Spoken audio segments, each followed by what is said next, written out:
Good morning, good afternoon, good evening. Wherever you are perusing this video, welcome to the Leg Kick Review. If you do not know, our channel, our subject matter is mostly mixed martial arts and the sport of fighting. But as of right now, for those of you who are actually interested, I'm here to bring you my review of Monday night's football game against the Cincinnati Bengals versus the Cleveland Browns. So let's start with the victors of this matchup, the Cleveland Browns, and let's talk about Baker Mayfield.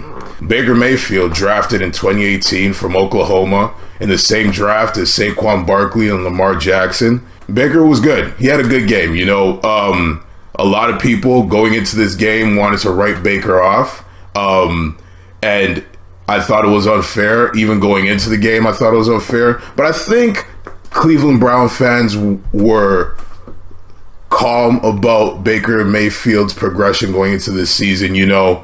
Baker in 2018 gave the Browns life after winless upon winless seasons. I'm talking no wins at all. And Baker Mayfield in 2018 gave them a 7-8 record.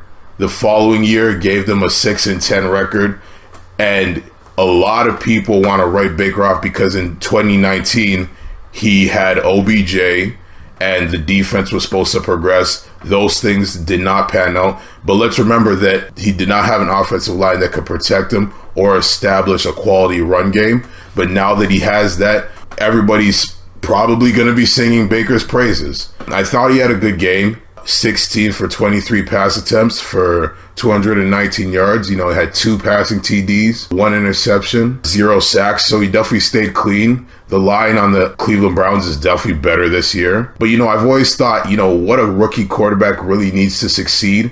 It's not for everyone, but usually when a quarterback can study under a proven starter in the league like Lamar Jackson, like Patrick Mahomes with Alex Smith, you see time and time again, whenever a rookie quarterback can study underneath a proven starter in the NFL, they tend to be more successful. But Baker Mayfield doesn't have that. Baker Mayfield went into a Cleveland organization that was all over the place. Not a very good, well-ran organization from top to bottom. But Baker Mayfield's changing the culture, and he showed up. We don't know how great his season's going to be. I'm expecting maybe an 8-8 season this year. But people are so quick to write Baker off. I think we need to give him some time. He is in a situation where he's going to need a little bit of cushion, or else you're just going to keep recycling quarterbacks again and again for the next 20 years. You have something here. Let's wait and see.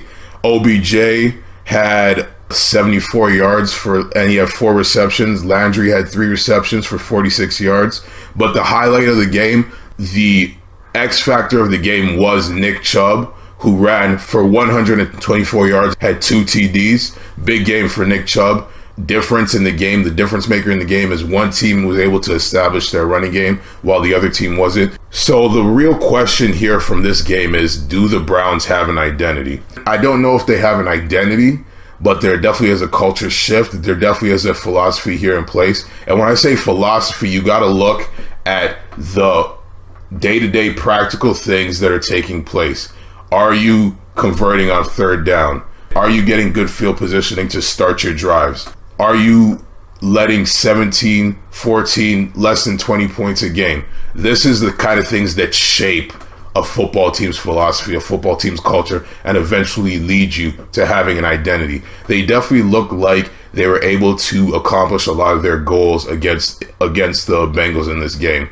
So in terms of the Browns have an identity, I don't know if they have an identity, but do they have a philosophy or culture in place? I believe so. I believe they're getting their team together, their offense going, their offense is clicking. It's week 1. There was no preseason. They weren't able to test the waters, see what they have in guys. Now they are. It's only been 2 weeks. Players have probably 20 practices in. They're still fresh. They're still raw. They're still shaking off the rust of the coronavirus. But yeah, I think the Browns did well. Baker Mayfield did well. OBJ and Landry are starting to click. And I think they really have something in Nick Chubb. Moving on to the Cincinnati Bengals. Joe Burrow, drafted number 1 overall. And this game proved why. I mean, Joe Burrow was 37 for 61, so he was throwing that thing all day. He threw for 316 yards, my goodness gracious, 3 touchdowns, but he let up 3 sacks. I think that explains it right there. One team's offensive line was working. The other team's offensive line wanted to get their rookie quarterback killed. I mean, their running game was non-existent. Joe Burrow, he had somebody in his face all game long. And that's why this future is so special for Joe Burrow, because even with 270, 280, 290 pound defensive linemen running at him at full speed, the poise of this young man was so beyond his years. His poise, his ability to find guys, and even with the absence of an offensive protection, he still had the team in the game. But second week in the NFL, and looks even better than he did against the Chargers. Even though he's lost twice, he looks even better. He knows how to run the quick offense, and I think he's got a good head on his shoulders. But I think the story of week 1, and you can look all across the league, the story of week 1 is that whichever team has the best defense ends up usually winning the game. When you start a football season, the defense will always be more ready, more effective, more ready to play than the offense. A defense, a lot of things make up for defense with effort and just, zooming to the ball, just effort. Like, effort can make up for a lot of mistakes, especially on defense. When on the offensive side of the ball, you need to work on timing, you need to work on cadence. A lot of things are affected by timing and things of that nature. So naturally, a defense will always be more ready than an offense. That's why you saw that, and since we're on this topic of this, that's why you saw Brady lose to the New Orleans Saints, because Breeze didn't have a great game either, because both teams here had good defenses. But if you look at the Saints defense, they're balanced. They got guys on all levels of the ball. They got a great defensive coordinator. The defense will always be more ready than the offense, solely based on the fact that effort makes up for 70% of the mistakes that you make on defense, which is why I think Brady didn't look good, okay?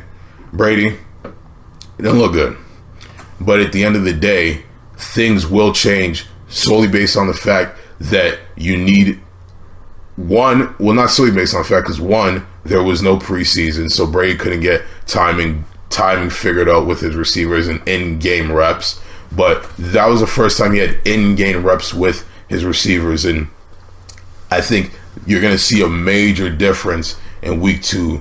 I believe they play the Dolphins, if I'm not mistaken. I'll have to check on that, but you're going to see a week. I know they have a lesser opponent than the New Orleans Saints, so you're going to see the timing get down. They're going to be able to work on things, and that's going to give them confidence. So I don't think that this is a chance to condemn Brady to being nothing without Bill Belichick. There's still plenty more season to go, but I think the difference in this game was the difference in this Thursday night football game was definitely the running game. So I just want to thank you for tuning into this video. We have much more videos to come, and make sure you like, share, subscribe, follow us, follow the Leg Kick Podcast on Instagram. Make sure that you share this video, and thank you for tuning in to my review of the Thursday night football game.